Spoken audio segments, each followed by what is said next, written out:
Let's make some noise. Come on.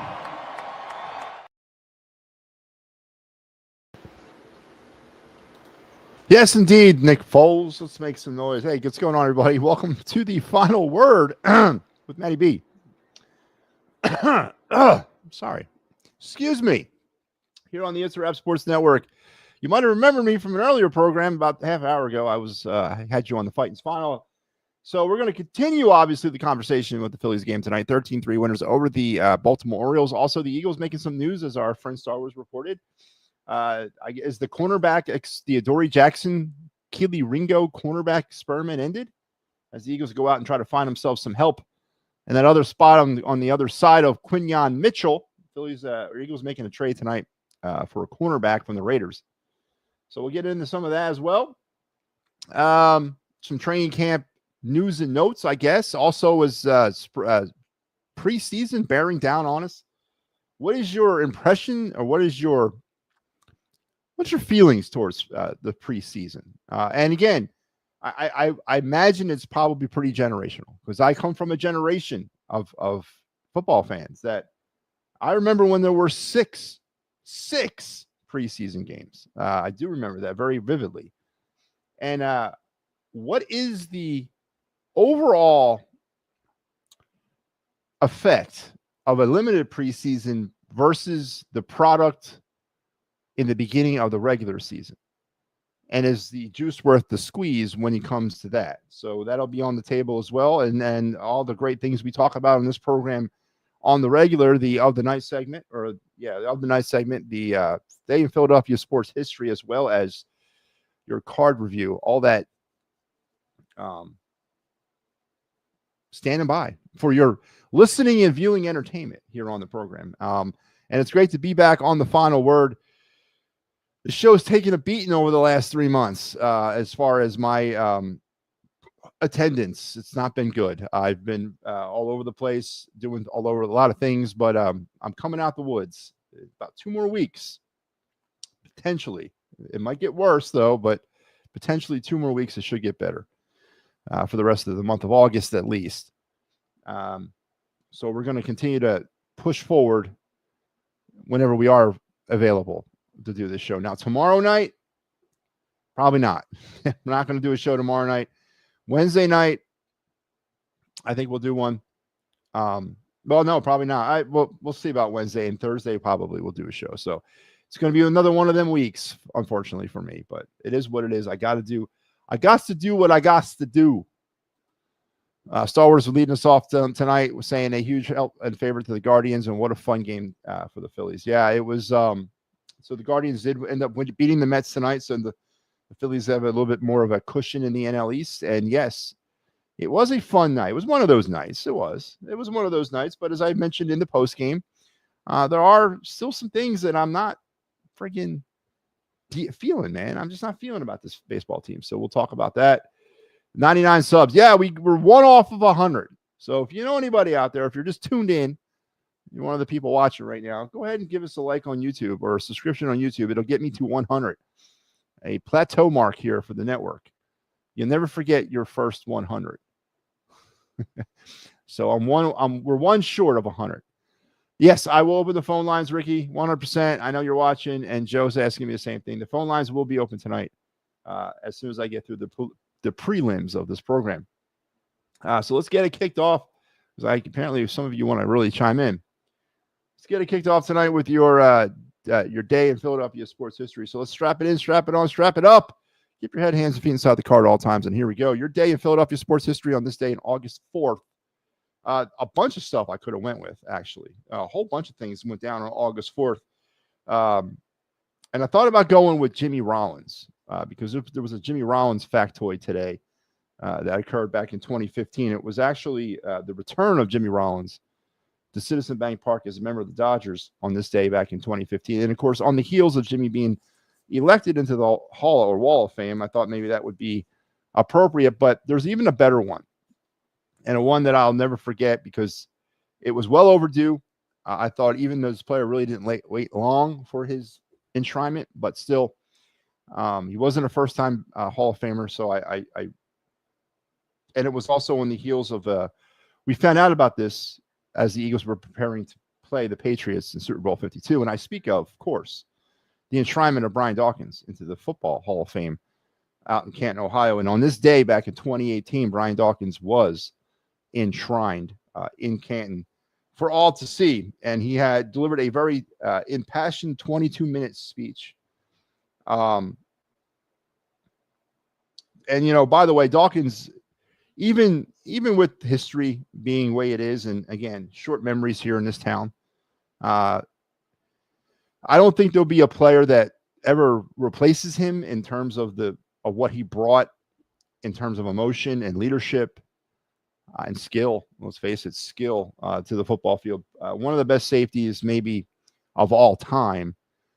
Definitely the best safety in Eagles history, and maybe top 5 defensively in Eagles history as defensive player. He was the heart and soul of multiple Eagles teams through the resurgence of football in Philadelphia under Andy Reid. So it was a sad day when he left to go to Denver, and it was a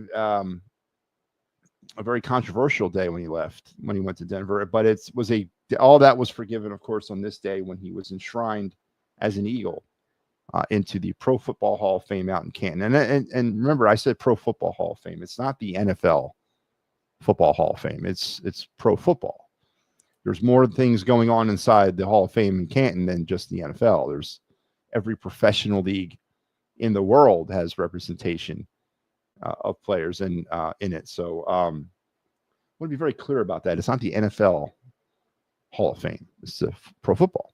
Just like it's not the Major League Baseball Hall of Fame. It's the Baseball Hall of Fame. I think we lose sight of that. But yeah, so Brian Dawkins today enshrined in Cooperstown, enshrined in Canton, Ohio. So happy Brian Dawkins Hall of Fame Day for all you out there that were fans of Brian Dawkins. I know I was huge fan. If I had an opportunity to grow up with Brian Dawkins, which it was a little bit before that for me. I grew up with, I guess, Reggie and Jerome. I didn't really grow up with those guys, but I really didn't have a Brian Dawkins to latch on to defensively, or any player really on the Eagles that you could do that with, because I grew up in a very bad period of Eagle football. But Brian Dawkins, certainly a player that a lot of people look back at and say, this is the reason why I'm an Eagle fan, or this is the reason why I play football, or this is the reason why I play safety, or this is the reason why I do what I do as a football player. So very inspirational type player and a very influential type player. So happy Brian Dawkins Enshrinement Day.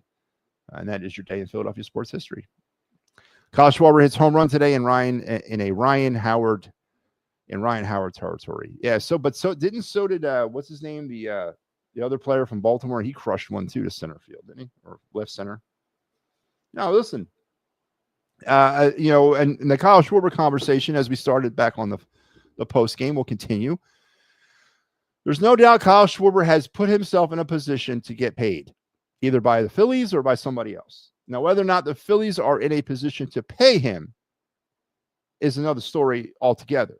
And as I mentioned in the post game as well, this could not have happened at the worst particular moment in time in baseball labor history and in Phillies history. The Phillies are in a position where if this doesn't work this year, if it doesn't work, the Phillies are going to have to seriously consider pivoting away from some players, changing some things around, and going a different direction. Now, whether or not that means re-signing Kyle Schwarber or doesn't mean re-signing him, that's a conversation that Dave Dombrowski and the ownership group need to have. Can you do both? Can you re-sign Kyle Schwarber and still potentially upgrade this team externally? I don't think there's enough internal pieces to do that right now.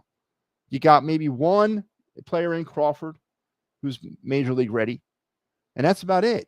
And there's multiple spots around this baseball team that potentially might have to go through an overhaul. So is it in the best interest of the Phillies to re-sign Kyle Schwarber long-term? Because that's what it's going to be. It's going to be a long-term deal. There's no question about that. Is it in their best interest to re-sign him faced with other potential issues on this team that have to be addressed, And what does it say to take on another long-term contract? You know, I mentioned it. Harper, you got Turner, and now you'd add Schwarber to that mix. Is that, again, what the Phillies as an organization need to be focused on right now with the same players? So it's a conversation that's going to have to be had. And I know that it's not a conversation people want to even think about right now. And you shouldn't really. You just enjoy this ride right now and see where it takes you. But definitely you got to keep an eye on that. And it's going to be key. Sarver says you met David Akers. Did you really? Like in what way? At dinner, out at a club, at a bar? Do tell, Sarvers. I want to know how you met David Akers.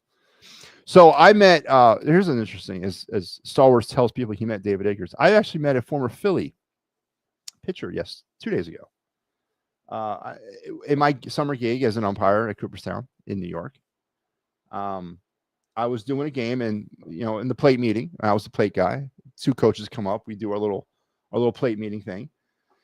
One of the coaches says to the other coach, he's like, "Hey, it's pretty cool to see another professional baseball player here." Now at Dreams Park, there's a lot of former professional athletes, movie stars. They all circle through, and typically I never get an opportunity to do their games for some odd reason. I never get that draw. And last year I ended up doing a game with by a team coached by Jake Arrieta, so I got him to sign a baseball. This 2 days ago, as they're having this conversation, and I'm like, obviously I completely turned to the other coach and I was like, "Well, who are you?" I'm like, "Well, I don't recognize you." It was Pat Neshek. You guys remember Pat Neshek, former Phillies relief pitcher? And we shared a couple laughs about Gabe Kapler. And yes, he was as creepy as everybody thinks he was, by the way. And he shared a couple stories, insider stories with me as well. But it was pretty cool. He was a very cool guy, and again, signed a baseball for me too. So it's always cool when you meet former athletes or athletes in general. He was at a church in my area. There you go. Okay, so Star Wars rubbing elbows with David Akers. I'm rubbing elbows with Pat Neshek. Yeah, someone's doing it better than the other. But yeah, so let's continue the conversation. But before we do, as advertised, let me put this out here. Where is it? I am going to open up the phone lines here on the program tonight. This is something we do here on the Final Word. I put the link of how you can chime in to the program. All you need is a way to communicate with me via a microphone, a speaker, somewhere you can talk to me. If you have a camera, great. You don't need a camera, but you have to be able to talk to me. So there it is. The phone lines are now open. There's the link for people to join in on all the social media platforms. I've just released it. It's out there. So hop on in. We do this like WIP style. We take phone calls. We, not phone calls, but video interfaces, I guess. And we, so you guys can hop on and have your say. And so there you go. Phone lines are open.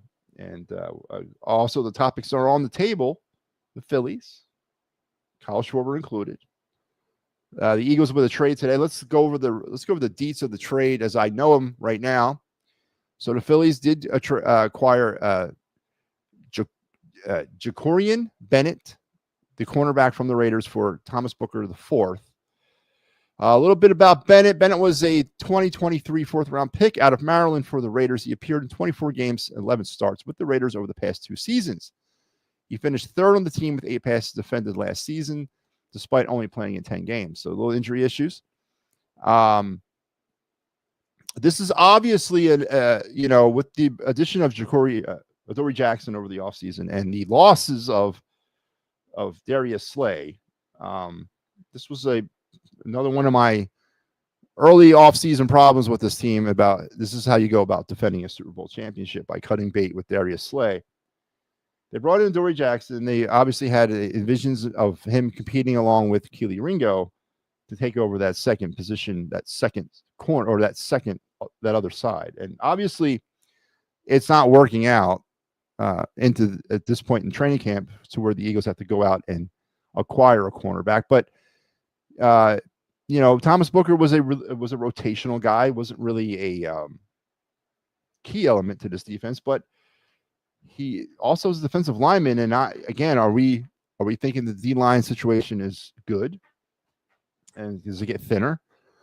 But if it gets thinner at the cost of getting a lockdown cornerback to play alongside Quinyon Mitchell, obviously it's a good trade. But it does speak a little bit in volumes, not necessarily to Adoree Jackson's ability, but to Kelee Ringo's ability. All offseason, I've been hearing from people about the greatness of Howie Roseman and how he drafts well and how he's been signing great free agents. But here we are. Kelee Ringo, a recent draft pick, has not been able to get on the football field. And there was a lot of expectation placed upon Kelee Ringo's head this offseason. Was it unwarranted expectation? 100%. But yet there was expectation placed upon him that he was going to make this amazing step out of the shadows into the sunlight of being a starter. And I heard it up and down the pike, up and down, a lot of different people talking about it. And Kelee Ringo's name was on a lot of people's mouths or lips about, we'll be all right because Ringo's going to take that next step. We're going to be good because he's going to step up.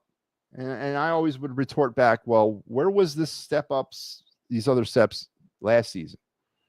Ringo's a hell of a special teamer. Maybe that's where he belongs. I don't know. But we did not obviously address the issue by letting Darius Slay go and then properly addressing it in the offseason with Adoree Jackson and Kelee Ringo. So here we go. We're going to bring in the kid from Vegas, Bennett, and hopefully it works out. Hopefully it's what the Eagles are looking for. But it does speak a little bit about the title defense mentality. Was this the way to go about winning defending a Super Bowl title? By letting 6 main contributors in defense walk away, either through free agency or trading. And we are now getting the first hit of that right here. So Jacorian Bennett is an Eagle. Thomas Booker IV is gone. And it looks like the other side of Quinyon Mitchell is still very much so up in the air as we get ready for the first preseason game of the season. And what is your thoughts on preseason? I want to hear, because I will give you my thoughts here in a second. All right, let's go to the line here. It's Ricky. Ricky Deals here with us. Ricky, good evening. How are you, sir? Next week at this time, another heat wave. We have made it to 39.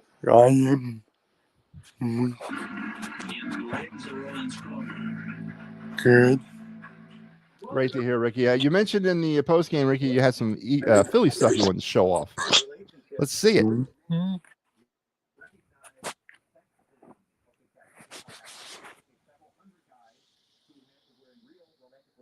As Ricky gets dressed, puts on his gear, remind everybody the phone lines are open, so chime on in. All you need is a microphone. You don't need a camera. If you want to use your camera, that's great, but you don't have to have it. All right, Ricky, what you got? Let's see it. Oh, I like the hat, man. Yeah, and Ricky is Ricky, where'd you go? There you are. Love the hat, Ricky. Old school hat right there. It's a nice hat. And ooh. Ricky rocking the powder blue jersey. Whose jersey is that, Ricky? Flip it over so I can see the name on the back.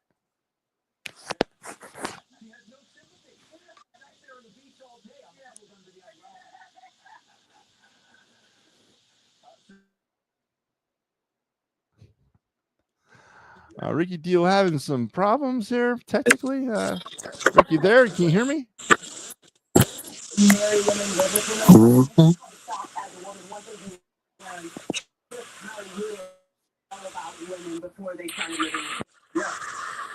Nothing like live radio. Ricky, whose jersey is that? I need to see.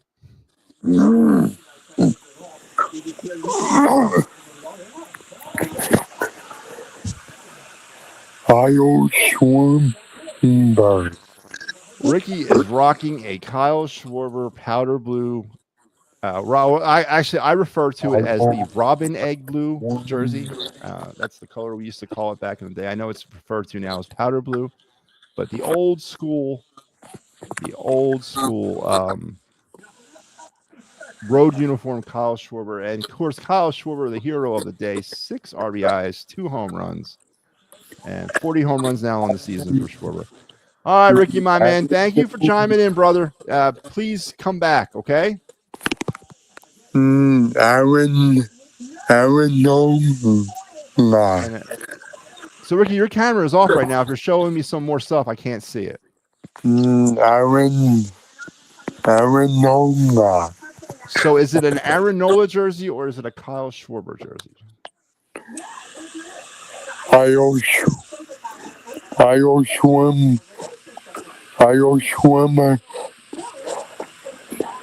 swimmer and Aaron Nola. So apparently Ricky's rocking 2 separate jerseys, a Kyle Schwarber and an Aaron Nola. I need you to start hanging out with me, Ricky. I need to get some new jerseys, man. I don't know how you're coming about all these shirts. These things ain't cheap, but good stuff, Ricky. Listen, man, we'll talk later, all right, brother? Uh-huh. All right, Ricky Deal, my man. Rocking the.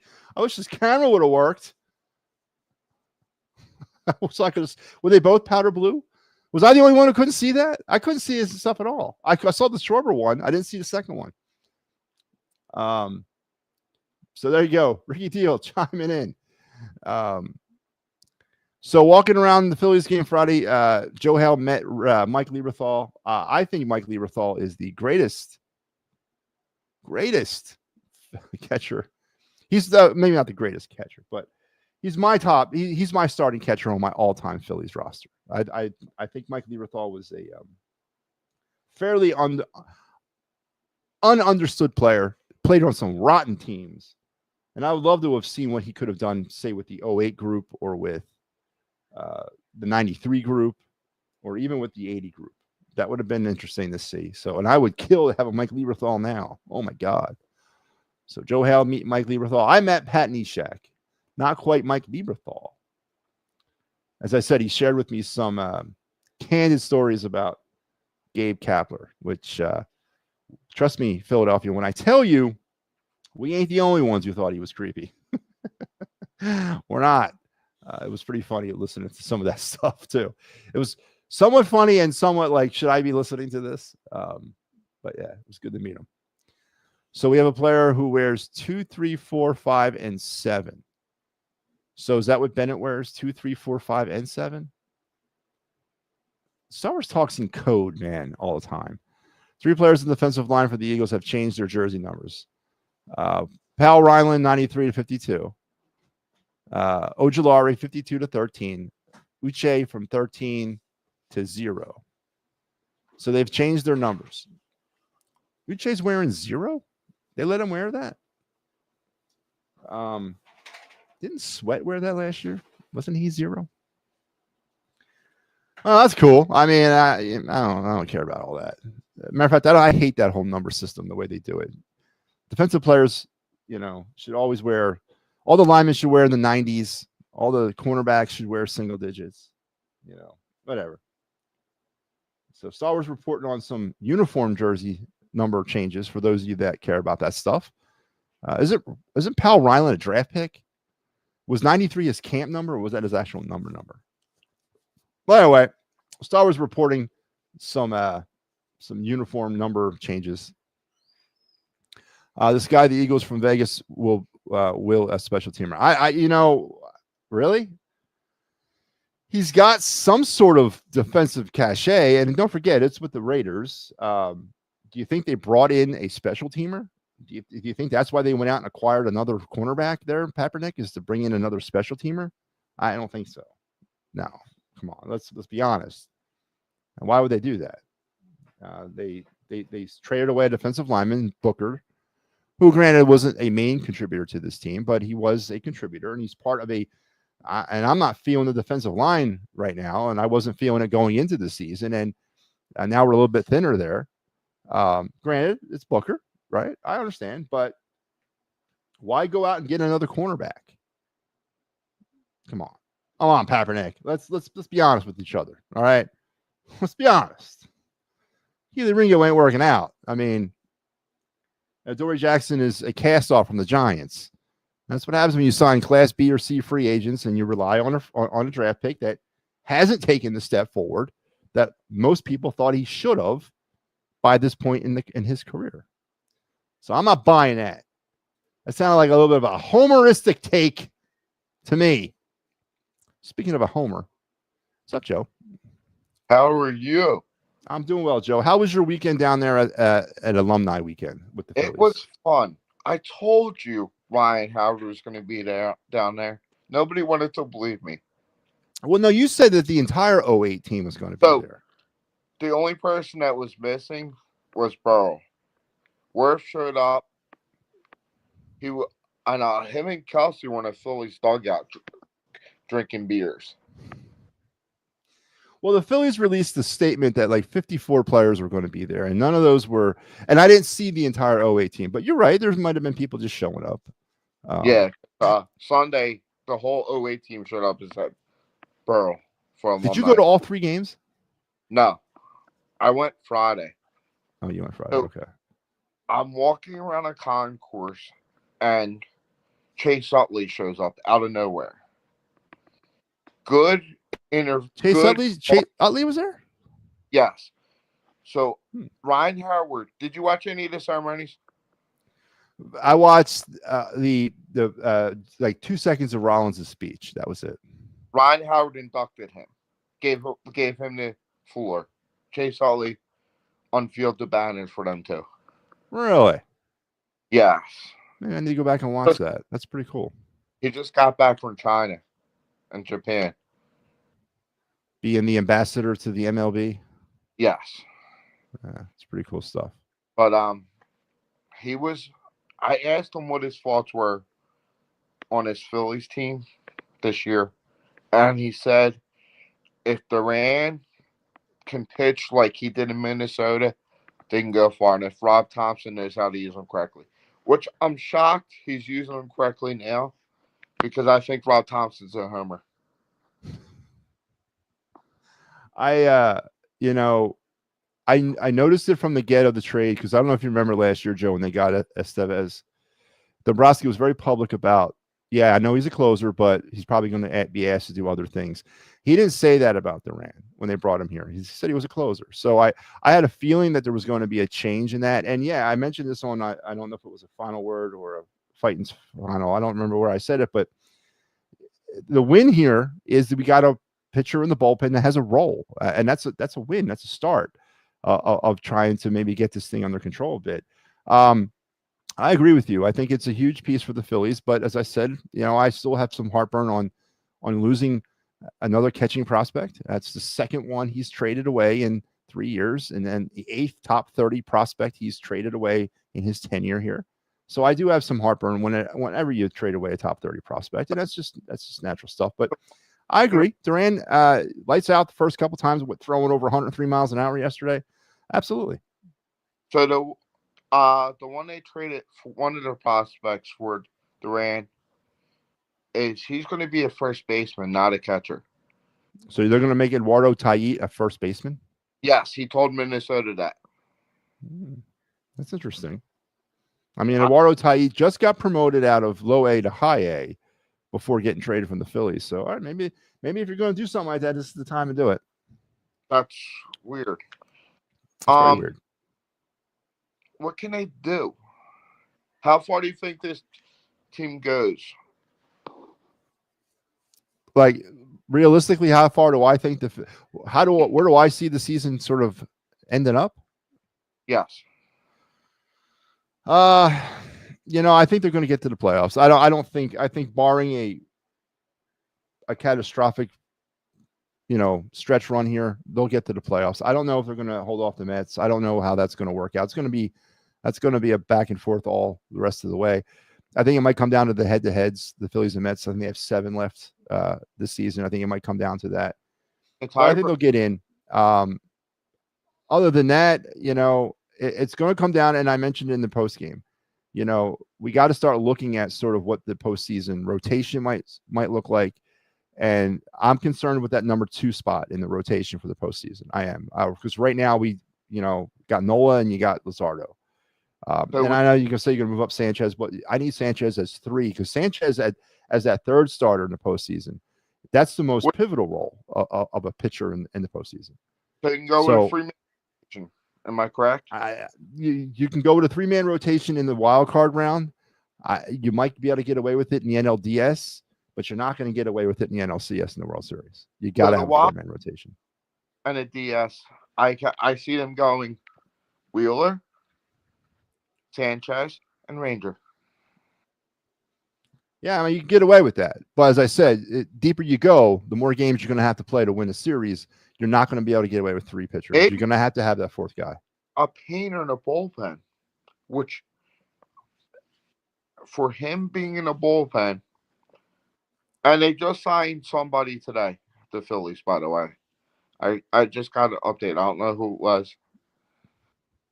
Well, I didn't. I'll look at it, but I didn't see it. I get. Listen, Joe, you're putting a lot of expectation on Andrew Painter, who has never pitched, who's learning his way through AAA, and putting Andrew Painter in any position.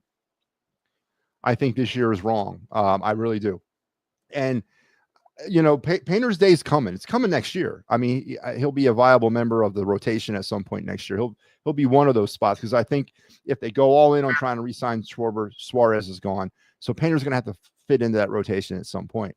David Robertson's getting his clock cleaned down on Lehigh right now. He's having some struggles coming back from not pitching all year. But I'm not saying the Phillies don't have enough pitching. It's never to me been about pitching for the Phillies. I think they do have enough of it. What's that?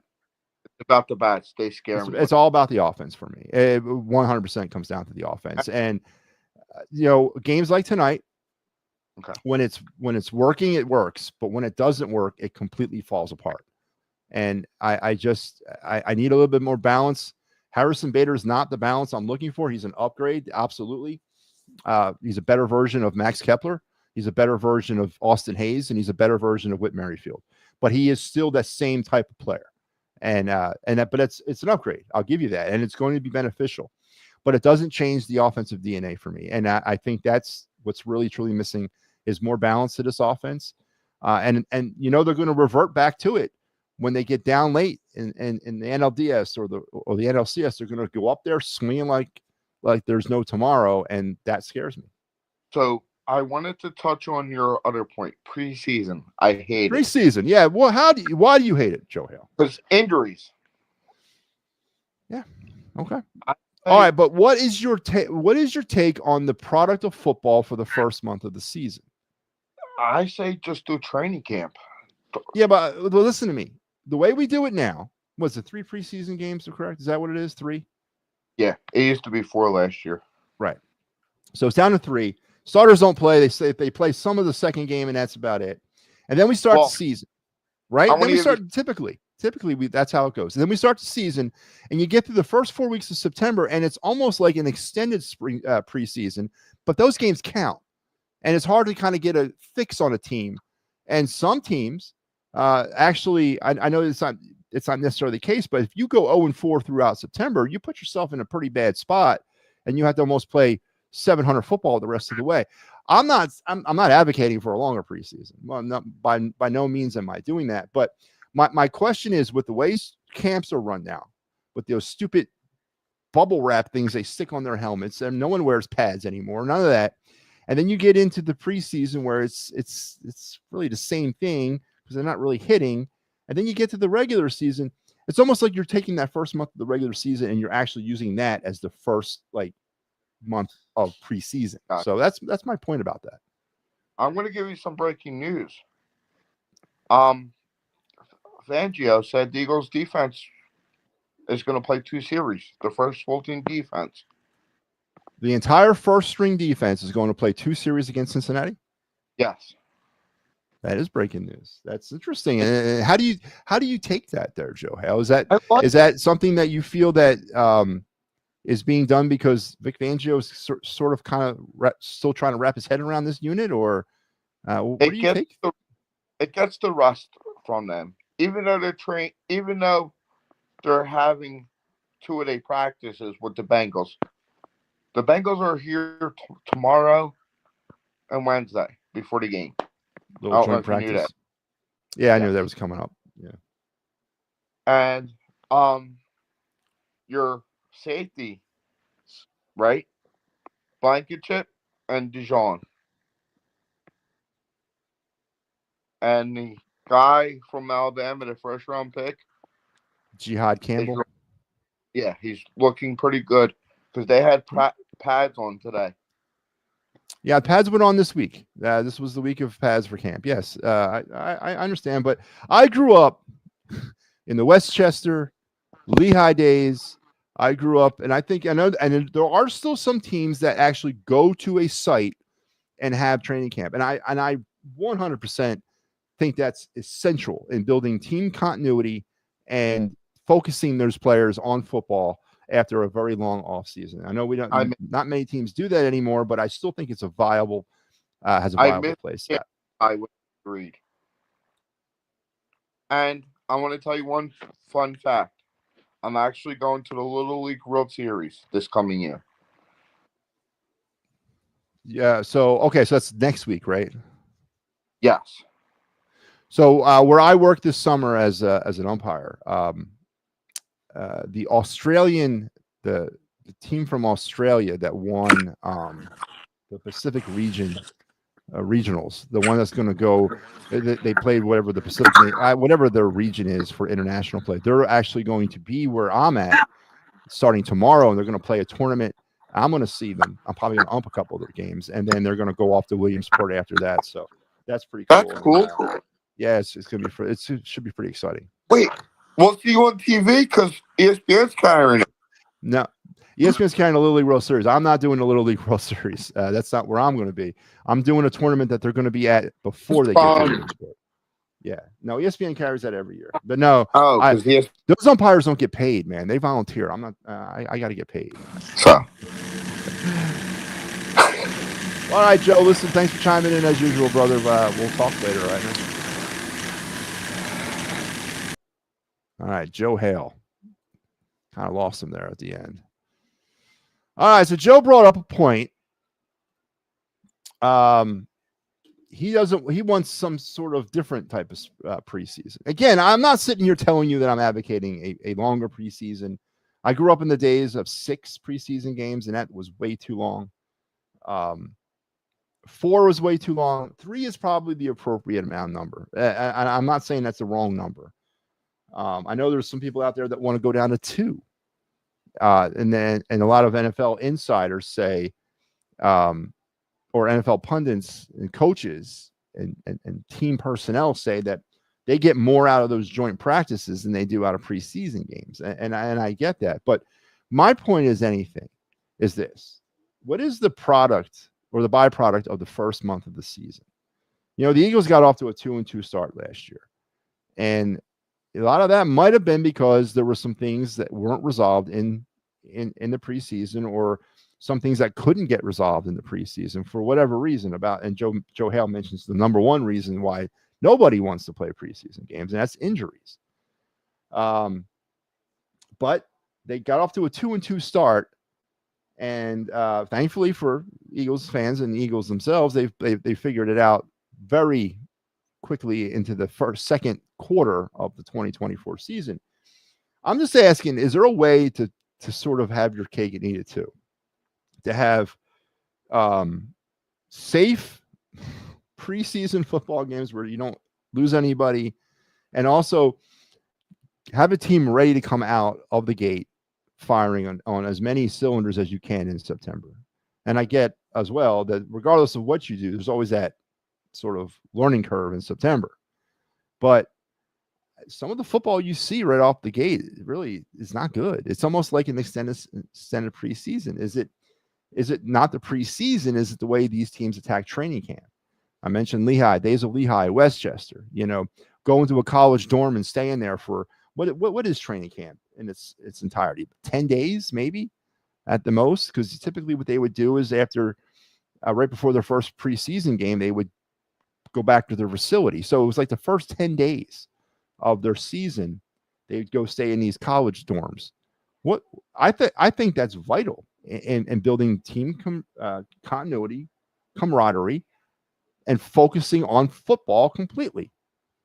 100%. It's the soft generations that we have now that see that as a unantiquated way of doing things because people are soft, and that's the only way to do it. But I thought it was viable, man. I thought it was extremely viable. And then the other argument is, well, they have state-of-the-art training facilities at the NovaCare complex.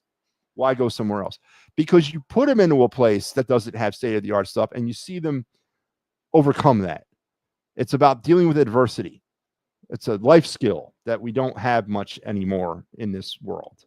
So, yeah, I don't know what the answer is, and I'm truly not advocating more preseason games. Trust me, I'm not. I'm just asking, what are we even doing with any of it? And is it really beneficial to any team the way they run camps and the way they run preseason these days? And how much are you really preserving a player's health by being kind of, I'll use the word soft during training camp and soft during the preseason? What are you really doing about preserving a player's health? And all of a sudden on week 1, you go from 0 miles an hour to 100 miles an hour. That's going to get somebody hurt anyway too. So what's the best way to handle that? And is there such a thing, or is this the best way? So that's all I'm asking. And I would love for your comments on that as we move through the rest of the show. Goddamn, I'm way behind on this. Joe says Ricky's camera was off. Yeah, I'm way behind. He has both. Yes, the Kyle Schwarber and the Aaron Nola. I still think Ringo will be fine, but everyone's forgetting about Cooper DeJean can play outside. Everybody, Kaepernick, you're 100%. DeJean could go outside, but is that where they want to put him? Why fix it if it ain't broken? Cooper DeJean was a stud in the nickel. A stud. You not remember the pick 6 in the Super Bowl? I mean, that guy was the second coming in the nickel. Why are you messing with that? It shouldn't be that hard to come up with another cornerback. And why would you want to mess with that? And again, based off of the Eagle philosophy in 2025, by getting rid of 6 major contributing factors to that defensive excellence in 2024, you want to then take a 7th player and put him in a different position, opening up the nickel now to a potential downgrade. I disagree with that. Leave DeJean where he's at. Go and find a goddamn cornerback. It shouldn't be that hard. The Eagles have drafted a bunch of them that have not worked up to this point. And why do you think Kelee Ringo is going to be fine? What evidence of that have you seen? What evidence has anybody seen about Kelee Ringo's ability to be a contributor, not a starter, even though he needs to be one? But what evidence have you seen that Kelee Ringo can be a contributor equal to or greater than what Darius Slay did in 2024? Because this is what it's about. It's about defending a championship, about the dawn of the Eagle dynasty. And going into it with Kelee Ringo being fine as an everyday starter on the other side opposite Quinyon Mitchell, is that the philosophy of a defending Super Bowl champion? No. The philosophy should be, he's not good enough, you move on. I'm not knocking the trade. I think the Eagles have obviously identified a weakness and potential, an area where they might have, underplayed their hand, and they're going out to try to fix it. I applaud Howie Roseman for that.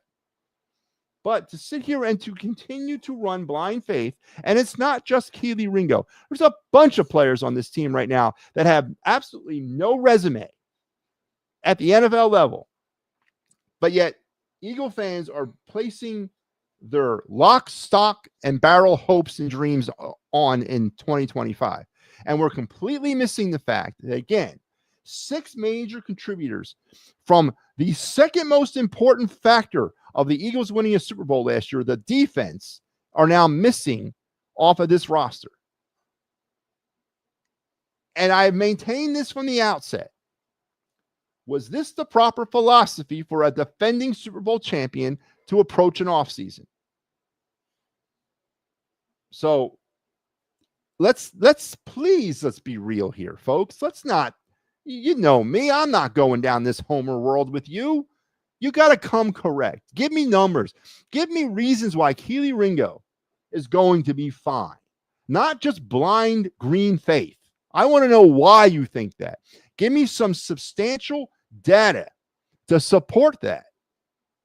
Now, I'm not saying this kid Bennett's going to be great either, but I am telling you that the decision to move Cooper DeJean out of the nickel out to the outside is lunacy based on what he did, the data that he performed in 2024. You're actually probably hurting your defense by then again stripping the nickel of a viable positional player. Please come real with me. Don't come like this. You're better than that, Kaepernick. Come on. Matt, I just sent you 2 photos in Messenger. I will check them out after the show. They started allowing players to wear 0 and 2. Yeah, I remember when they changed it. I don't like it, but I remember when they changed it. Bednar will wear 2. Harper wears Bednar. Oh, Bedar. Who's Bedar? It's Harris Bader. Is that how you spell his name? I thought it was you're talking about David Bednar. Like, when the hell did he join the Phillies? Bader will wear number 2. Harper wears number 3. Kemp will wear 4. Stott wears 5. And 7 is Turner. Oh, yeah. And they can't have a number 1 because that was Richie Ashburn. And you can't have a number 8. Can you? Yeah, you can wear number 8, right? Number 8 was worn by Manny Trio. It was worn by Joe Morgan. Number 8's not retired, correct? They stole over what? They SORLD of retired number 2, but they did not. I don't know what that means. Again, talking in code again. Madison. Okay, I'll check him out at the end of the show. This guy started 7 games last season, no interceptions, no forced fumbles in 2024, and in 14 games started in 2023, 0 interceptions and 0 forced fumbles. But this guy's going to make a difference.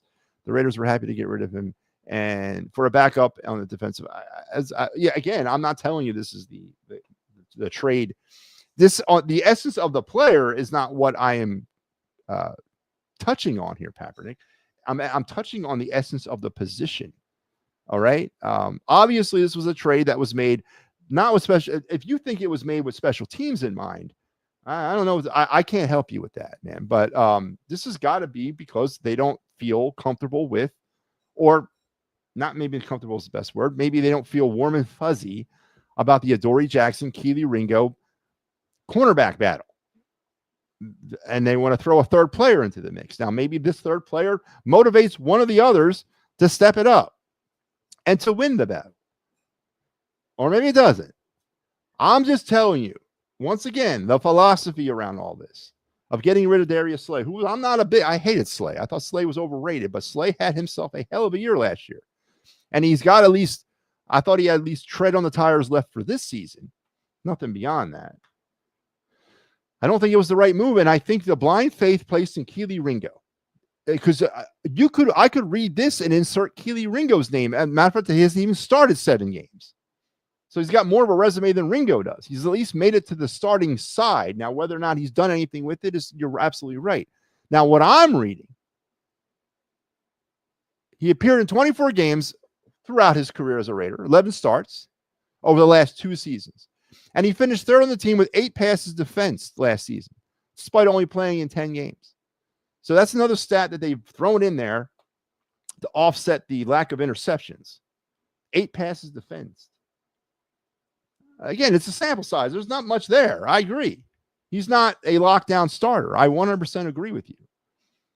But it's the address. It's almost like them bringing in a quarterback, like a 3rd stringer, or reacquiring Kenny Pickett, or I don't know, bringing in somebody to challenge His Highness Jalen Hurts. It would be the same type of reaction it should receive. Like, oh, well, they don't feel comfortable at quarterback. So this reaction is they don't feel comfortable at cornerback. And it's an appropriate reaction because there's nothing you should feel comfortable about that side of cornerback.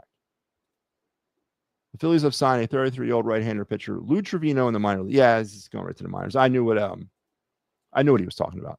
That anytime, Joe, you're welcome here any day of the week. Phillies have decided to wait to call up veteran reliever David Robertson from AAA. Robertson recently signed with the team and has been building up. Did you cut and paste this from somewhere? This sounds very newspapery, Star Wars. What are you doing? You plagiarizing someone's stuff, man? David Robertson's been getting shellacked down in Lehigh Valley. Shellacked. Hasn't been good for him in, I think, 2 appearances down there. But you know what? You have to kind of assume that after a long, almost season of not playing. Yes, I'll check them out. So the Eagles stay on the site for training. So the Eagles stay on site for training camp. Yeah, well, no, they have their training camp down at the NovaCare complex. They go home at night. They don't sleep there. They don't eat cafeteria food. They don't sleep in dorm beds that their feet hang over the edge. That's what I want to see, man. It's called adversity. It's called bonding together and making the best out of a bad situation. Now they roll in the morning, do their thing, and roll out at night. That's what they do. And I don't like it. It's training camp for a reason. Ricky, I got you, man. I'll check it out. Woo. Ricky, all in on these pictures, man. All I know is the Eagles won 0 Super Bowls training at Westchester and Lehigh, but won 2 Super Bowls since moving to the NovaCare complex. But I understand what you're talking about. Yeah, I mean, there's a sense to that. And maybe it's not, maybe the ultimate is not wins and losses. Maybe it's ultimate is the health issue. You know, 2 days in 98-degree heat. Man, I miss those days. Was I just, oh, am I back? I'm jumped off there for a second. I miss that stuff. What evidence did Zach Bond show of being a special teamer and a backup linebacker? Nothing. Absolutely nothing. And they struck gold. But Zach Bond didn't sit on this roster for 2 years waiting for a shot. And there wasn't much talk coming out of training camp last year about Zach Bond not winning that job. I mean, right? Yeah, listen, I hear what you're saying. You want to desperately hang on to Keely Ringo and some sort of idea that he's going to be something in the NFL, and that's great, Peppernick. You can, but I'm just not buying it, man. I'm not buying it. And this is his 3rd year with the Eagles, right? This is year 3 for him as a second, 3rd round pick. What was he? 4th round pick? And he hasn't really produced anything other than special teams. And he's been given an opportunity this year, right? That was the opportunity being given to him. We're going to bring Adoree Jackson in here, and basically you two are going to fight it out. Obviously, the fight's not working out for either of them, that they brought in a 3rd guy. And as I said, maybe that motivates him and he steps it up and he becomes that guy, but I don't see any evidence of that right now.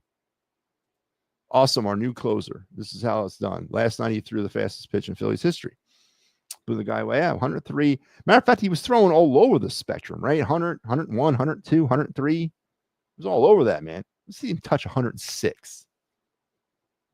I can't imagine what it was like standing behind there and watching a 103.3 mile an hour fastball bearing down on you, both as a hitter, catcher, or umpire. I'd be like, oh God, JT, get your damn hand up, man. Please. Going to get killed. Number 8 is not retired, flying Hawaiian. Is Victorino wear 8? I knew it wasn't retired. I was just wondering why no one wears it anymore. After John stays at slot, who is the other safety beside Blankenship as a second-round pick? Shoulder is hurt, and we're putting stock to Sidney Brown again. But this is the same. You're arguing a point with me that I support. That's my point. Is that they've let people go and they have not adequately replaced them. I don't know the answer to that. Sidney Brown is the answer. Is it Makuba's shoulder? Is it like day to day? What's the latest on that? They obviously drafted him to be that guy. But they also drafted Sidney Brown to be that guy. That's my point. That's my whole point to this. Didn't we have a safety? What was his name? CJ, GJ, PJ, KJ. They let him go. They traded him away. Again, you're supporting my point. I'm not advocating for any of this. I'm telling you that it was the wrong philosophy to begin with. There's a lot of questions on the defense heading into this season. And this is a unit that finished 1st overall in the NFL. And this was a unit that 100% in my mind was the second highest factor in why they won the Super Bowl. And you've taken that and you've reduced them down right now to not the number 1 overall defense. It's back to square one in a lot of aspects, a lot of unknowns, much like it was the start of last season. And you're hoping that it was Vic Fangio that whipped him into shape. And it wasn't the support from the players that are now no longer here. I.e., was Quinyon good because of Darius Slay? Or was Quinyon and Cooper DeJean they have blossomed so fast because of Slay and CJ, BJ, GJ. Does Zach Bond come out of the shadows because of the pressure that was applied up front by the likes of Milton Williams, Josh Sweat, Brandon Grant? Was he the benefactor of their presence? And now that they're gone, is he going to be exposed? And again, I'm not saying he is. I'm just saying, could he be? There's just a lot of unknowns for a defensive unit that was really firing on all cylinders at the end of last season. I mean, it was borderline, and I'm not going to disrespect the 2000 Ravens nor the 85 Bears by telling you that they were up there with them, but they were hovering in the stratosphere with them. They were in the neighborhood of how impressive they were, how they attacked the ball, how they just swarmed they were very athletic. And then you got Nakobe Dean that's gone probably for maybe not hopefully, but potentially is till November, I'm hearing. Again, there's too many question marks heading into this season defensively for me. And you're right about this one too. Okay, all right. Jesus Christ. As of right now, there's no starting safety opposite Blankenship and no slot if Deshaun is moved to safety. There you go. Zach Bond was a special teamer and a backup for 4 years, and it was a third-round pick by the Saints. And I bet 100%. And it was a laugh when they brought him here last year. Absolutely. And he had a great year. But now, it's all about what you've done for me lately, right there, Pap? Right? You bring him back. You sign him to the big contract. You pay him. You pay the man what he's due. But now he's gonna go up with a revamped defensive line. Nakobe Dean is gone. So another sort of revamped linebacker, hybrid, edge rushing type situation that he's going to have to fit into with Jihad Campbell. Now you got some instability in the back end too, with the questions at CB2, with the questions if, as you say, they move Deshaun outside. Now who's in the slot? Is Zach Bond and now offenses are targeting Zach Bond. They're looking at Zach Bond specifically now of how to defeat him. Are all those factors going to add up into Zach Bond going back down to becoming the player that was a special teamer and a backup for 4 years with the Saints?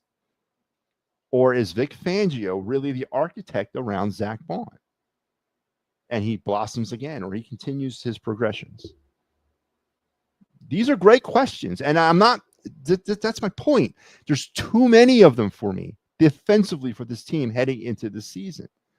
There's not too many okay, this is definitely going to be the way it is. There's questions about Quinyon Mitchell too. How much is he going to miss CJ, DJ, GJ, and Darius Slay?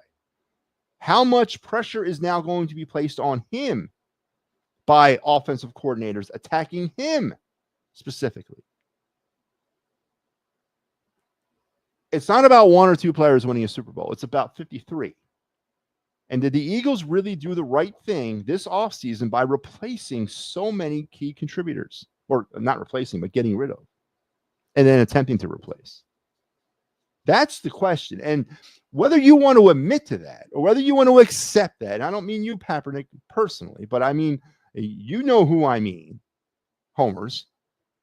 Whether you want to admit to that or accept it, that's totally that's between you and your God. I get that. But that's the reality. That's the 100% reality. And time will tell. So there should be some concern about who's playing CB2. There should be some concern about the effect of not having Slay and Gardner Johnson on Quinyon Mitchell. There should be some concern if they moved Deshaun out of the slot. There should be some concern up front without Milton Williams, without Josh Sweat, without Brandon Graham. That's 3. And there should be some concern about Zach Bond continuing his progression upwards. And that's too much for me for a defending Super Bowl champion. That's all I'm trying to say. Cassie is 8. Why don't they never make this? That's how much I pay attention to Nick Castellanos. You're right there, Star Wars. Cassie is 8. Zach Bond could be a product of the system. He could be. We're going to find that out, definitely. Aren't there questions for a lot of teams with turnover coaches and players? Yeah, 100%. But how many of those teams with the turnovers and coaches and players are the defending Super Bowl champions? Not many, right? Not many. And then that brings me to the final point of the Eagles. Well, not the final point. We can shut it down after this if you want. But the talk about there's been a lot of, I haven't heard much of this, and maybe I'm not paying attention, but the Kevin Patullo effect about another new offensive coordinator. A lot of Eagle fans out there are citing the Detroit Lions for specifically about how are they going to react to replacing both their offensive and defensive coordinators. And they fail to mention how are the Eagles going to react with yet again another new offensive coordinator and yet again a internal promoted offensive coordinator. And what effect does that have on not only does Jalen Hurts, but what effect does that have on Nick Sirianni? Because whatever the role, whatever you want to call Nick Sirianni on this football team, the head coach, CEO, cheerleader, whatever word you use to describe him, is that role going to change in 2025? Is he going to be forced to get back into calling plays again if Kevin Patullo struggles? Or if there's some offensive, if some of their plans on offense don't work out, i.e. Saquon Barkley rushing for 2,500 yards again? If this team has to revert back to a pass-heavy attack, is Nick Sirianni going to have to take more of a role without Kellen Moore? And what effect does that have on the team? And that's something that it's not front page news, but it should be. Because I think that the last time we did this, it didn't work. It didn't work. And then some of the real ignorant Homer fans are citing that Kevin Patullo's known, Jalen Hurts for a majority of his time here as a quarterback. Well, didn't Brian Johnson grow up with? Didn't Brian Johnson have Jalen Hurts as a teenager? So what the hell does that mean? That means nothing to me. That's another concern that not many people want to talk about. Well, I admit I have some homerism in me with the Eagles, but I'm a realist also. I get it with the Ringo, but he is still young. When is he still young? When does young stop being young? When he gets cut? 3 years? I'm telling you, man. I don't know. We'll see. I know they want him to work out, obviously, because he's a higher draft pick. And he's got some sort of talent. He wouldn't have lasted 3 years on this roster. And they obviously want him to work, but whether or not it translates is a whole other thing. If I have a concern, it's with the new OC. And it's going to be interesting to see what that looks like. Is it wash and repeat from last year? Would they be foolish to not wash and repeat? Can they wash and repeat? Does Saquon have that enough? Is the curse of the rushing leader going to ascend upon Saquon Barkley next year? And I harken back to DeMarco Murray. Remember that? Come off his rushing title season and was a complete bust here with the Eagles. And if it doesn't work, and if defenses are specifically designing themselves to stop under any circumstance Saquon Barkley, what does that do to Jalen Hurts putting the ball back in his hands? To a quarterback that, let's face it, and again, this is another sore topic, is not elite. By no means. He's a game manager. But now you're going to be forcing him to win games. And can he do that? Didn't work out in 23 and didn't work out in 22 when they needed him in the biggest stage. So where does that lead the Eagles? And that debunks a lot of the 14-3 conversation that I hear about this football team, or 15-2, the nonsense that the entire NFL is just going to roll over for the Eagles and say, you know what? You're the defending champs. We'll get out of your way. And that's another factor. What does the hunted factor have on this team? Again, we'll see. Didn't work out well in 18, but that's a whole different regime. So we are 2 days away from the start of the preseason Eagles-Bengals at the link. And then the preseason conversation is, where do you stand on it? Is it something that's out of date? Is it something that's not being used properly? And what is the byproduct that it has on the regular season, especially in that first month? So good conversation. Let's head over to the other night segment as we're running late.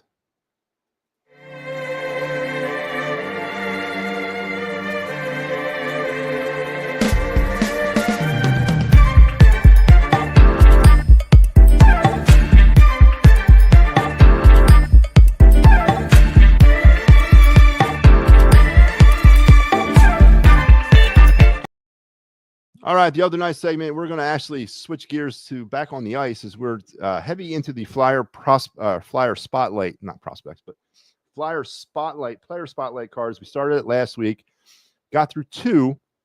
We're going to do our 3rd one tonight as we're only about 2 months away from the start of the NHL season. It is bearing down upon us, so let's get right back into the Flyers. Spotlight player number 3.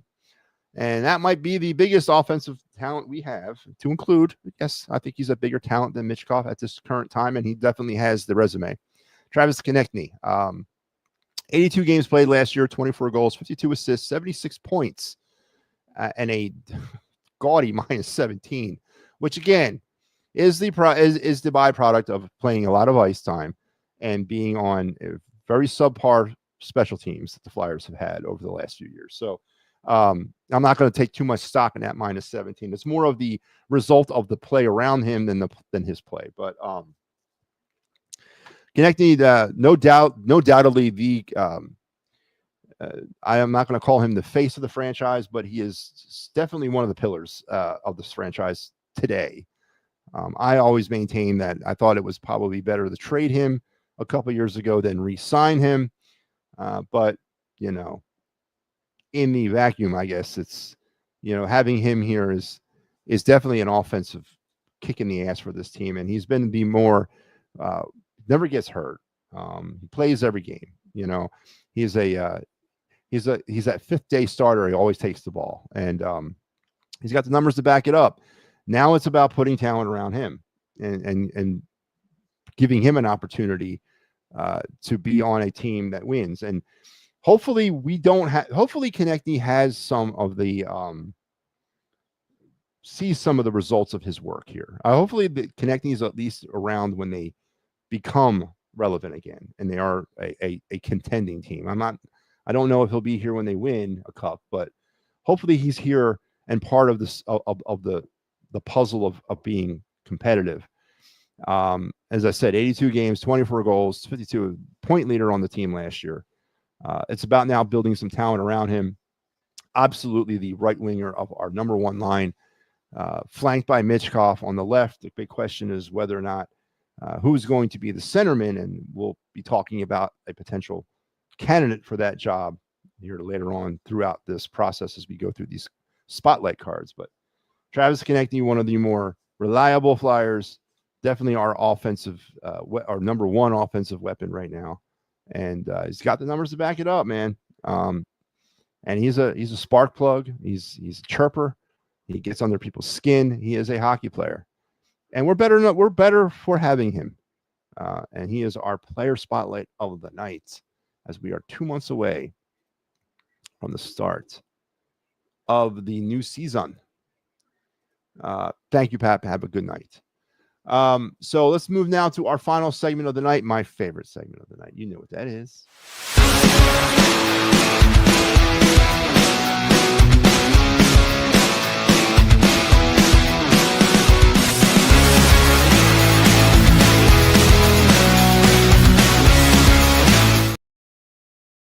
Yep. It is our MattyB's card review segment. This is the time of the night where we step aside and we talk sports cards and we have some fun with that. So staying with the motif of modern day baseball, when I say modern day, I mean like the 2017 through 2025 range. We're going to go into the 2019 Topps Series 1 set. A lot of cool cards came out of that series. A lot of the hold on to type cards are part of that series. And this is definitely one of them here. If you ever, doesn't matter, again, rookie year or this year, whenever you come across this guy's card, you got to put it away. in a place of reverence and save it because you don't know what might be the end state for this guy. And I know the conversation was last year and the year before that he was the greatest player in the game. I don't know if it's really the conversation this year. I haven't really heard that. But he is definitely top 3. And I speak of course, of Shohei Ohtani. And this is his 2019 Topps Series 1 rookie card, number 250 in Series 1. Base card. And this is an actual rookie card. I know it does not have the RC logo. It has your Topps rookie cup.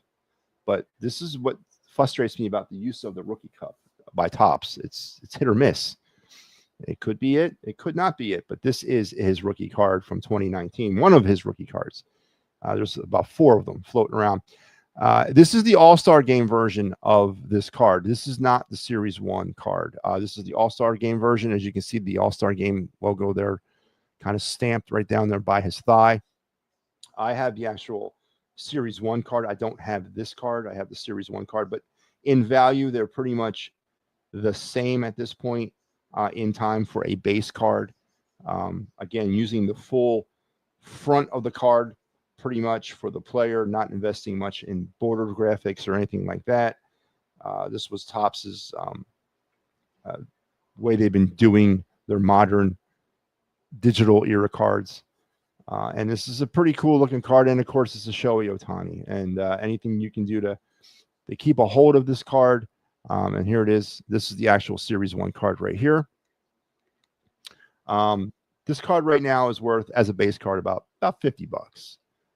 And again, that's right now. So you put these types of cards away and you just let them sit. And then you just hope for the best for the player and see where his career takes him. But right now, Shohei, Judge, Soto, those are some of the more hotter names in rookie cards in baseball right now, and any year really. And if you have rookie cards, definitely hold on to them. So Shohei Ohtani is our card review of the night, and it's hard to kind of add anything to the conversation. He's an all-timer right now in his career. So definitely hold on to those types of cards. But that's going to take me to the end of another productive program here on the Final Word with MattyB. Again, we will not be back tomorrow night because I will not be home for that time frame. So we will be back Wednesday. I may be doing another one of the double duty post-game final words, or maybe I won't. Maybe I just do the final or do the post-game. So if no Wednesday, 100% on Thursday. I'm going to try for Wednesday, try to get another show in.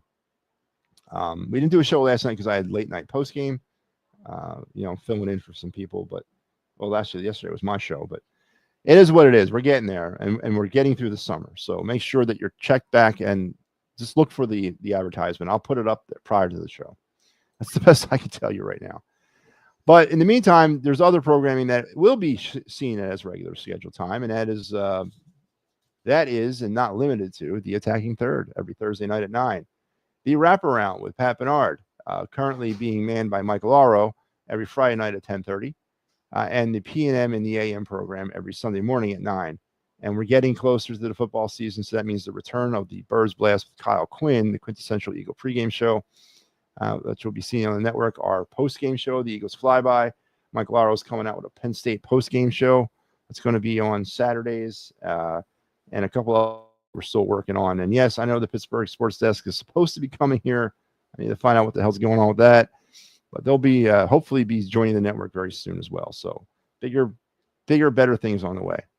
But until we talk again, some point again this week, we'll come back together for the show. I promise.